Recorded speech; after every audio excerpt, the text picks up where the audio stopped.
Have you ever been on set and the director at the end of the scene stares at you, says nothing, and suddenly you have no idea if the scene you've just done landed, was good, was rubbish, and then when it comes to your next scene, you're thinking, oh my gosh, what do I do? You're not alone. Most actors freeze in that moment, and it can totally kill the next scene. Even if you nailed your lines in the last one and you got all of the blocking right.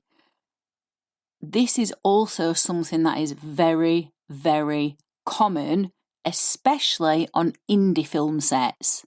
You are listening to Unstoppable Actors, the essential podcast for ambitious, unknown actors with me, Louise, the artistic director of Standby Method Acting Studio.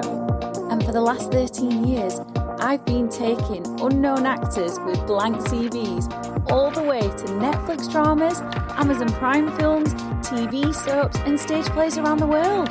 And every week I'll be talking with you and sharing how you can become a paid working unstoppable actor, because you 1000% can. An acting career is doable. Are you ready to dive into the episode? Hello and welcome to another meaty episode of Unstoppable Actors. I am so excited to be sharing my knowledge and insights and some really good tips with you for what to do when the director gives you nothing. This has happened to me countless times in my own acting career, and I know it's happened to a lot of my acting students, and it's something that can put the fear of God into actors, and it really doesn't need to be a scary situation. There are so many things that we can do to overcome this and have confidence in our performances, and that's exactly what I'm going to be sharing with you today. Now, before we do dive into that, if you want to step onto set fully confident every time the camera rolls, my magnetic actor activation audio is perfect. It's a 13-minute guided practice and it will help you embody your character, calm your nerves, step into scenes like a pro, and believe in yourself so your performances light up and are magnetic every single time. And the best bit is it's only £5. How exciting! I've left the link right underneath where you've hit play for you to go and grab that magnetic actor activation audio for just £5. Let's head into what we can do when the director gives us nothing on set. So instead of panicking and starting to create stories in our head of, oh my gosh, has what I just done landed? Was it any good? Did they like it? Was I rubbish? Have I made an idiot out of myself? Have I looked really stupid? Have I got something wrong?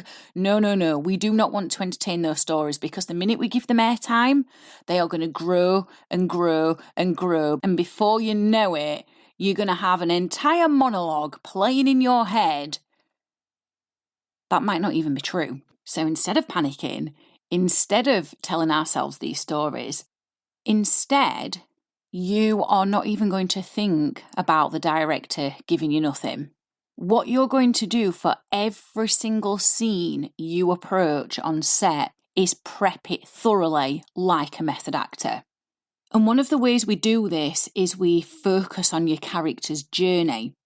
So that's their emotional journey and their physical actions in the scene. And you are simply going to ask yourself 2 questions to prep every single scene. Now, the prep obviously is not something that you do on set. This is the work you do at home, in private, and you bring this to the set. Because one of the things about indie films is they don't often have rehearsals, and that can also throw actors off. And I am going to do another podcast episode about that. But for today, we're going to focus on what you can be doing to make sure you're giving a really good performance and you're believing in yourself when the director's giving you nothing on these indie film sets. So the 2 questions you're going to ask yourself at home when you're doing the preparation is, where is my character coming from and where are they going? A lot of actors think that the scene starts with the first line, and they could not be more wrong. I can understand why you think that, but it's simply not true. Because on the camera, the character has had a whole life that has led up to that moment where they've uttered that first line and they've been seen on camera. So what we need to know is, what were they doing just before this moment? What were they doing before that first line? We also need to know, why are they entering the scene in the way the script shows us? These questions give you something real to focus on. They give your imagination something to work with. So you're never just reacting to a blank stare from a director at the end of the scene, or even before the scene begins, actually. You know you're going into a scene with intention. The next thing to think about after we've asked those questions is the physical actions. So in method acting, it's not just physical actions that have this label, objects of attention. Objects of attention can be many different things, but I want to simplify things for you in this episode. So your physical actions are known as objects of attention. What this means is characters are always doing something. They're never just talking. They're never just stood there or sat there talking. They are always, 100% of the time doing something. This could be something big. It could be something very subtle. You have to make the choice on what that is. Let's say you're in a scene and maybe your character's in the middle of a huge argument, but they are trying to avoid eye contact. So what they're doing is washing the pots to avoid eye contact. They've got something to do, something to focus on. They're getting angry, they're getting irate, but they're not shouting. Instead, they're scrubbing the dishes hard. That action expresses their tension without them having to hit the audience over the head with a big, loud, angry line.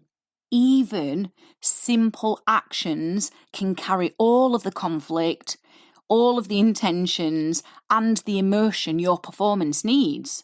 So let's dig deeper into this then. For example, your character was enjoying a nice quiet dinner, but then and this is the bit that's not seen in the script. So the script is the part where they're washing the pots and having the argument.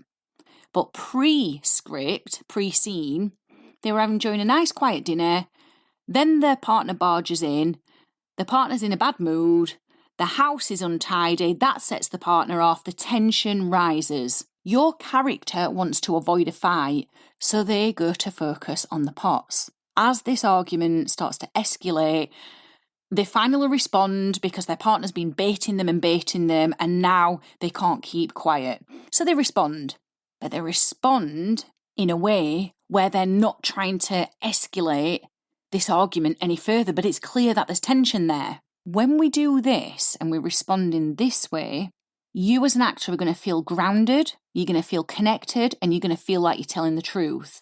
And the way you've responded in the scene that we see, in the script that you're filming, that's on camera, the pot washing scene, now feels fully justified by the prior journey.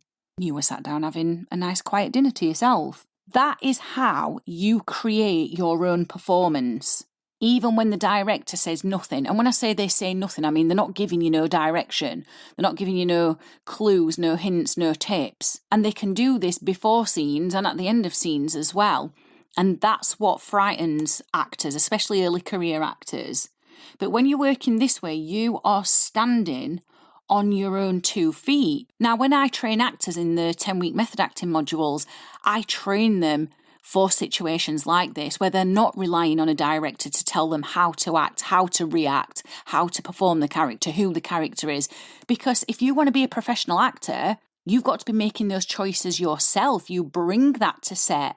So those 2 questions that I gave you earlier on in the episode, where am I coming from, where am I going to, and then thinking about the physical action and the emotional journey, they are the things that will help you create a performance that is so truthful, you enjoy it, and your audience enjoys it, and your audience is on the journey with you. So prep all of your characters in this way.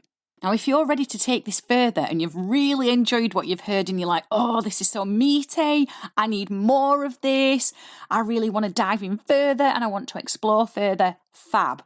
My 10-week method acting module, Acting for Camera, teaches you exactly how to own small roles, big roles, one-liners, how to work on indie film sets. It teaches you all about the different shots within screen acting and which method acting techniques you need for each shot. And it will give you the confidence you need to pull out your best performances and show up like you've been at this for absolutely years, even if you haven't. It starts on Wednesday the 29th of April, and I'm going to be sharing more about that module in the coming episodes. I'm not going to dive into it now, but I want to leave you with one thing before we wrap this episode up. Just remember, a director giving you nothing, either before the scene starts or at the end of the scene, isn't a reflection of your ability. It's not personal. When you follow the approach that I've set out for you in this episode, you create the performance yourself.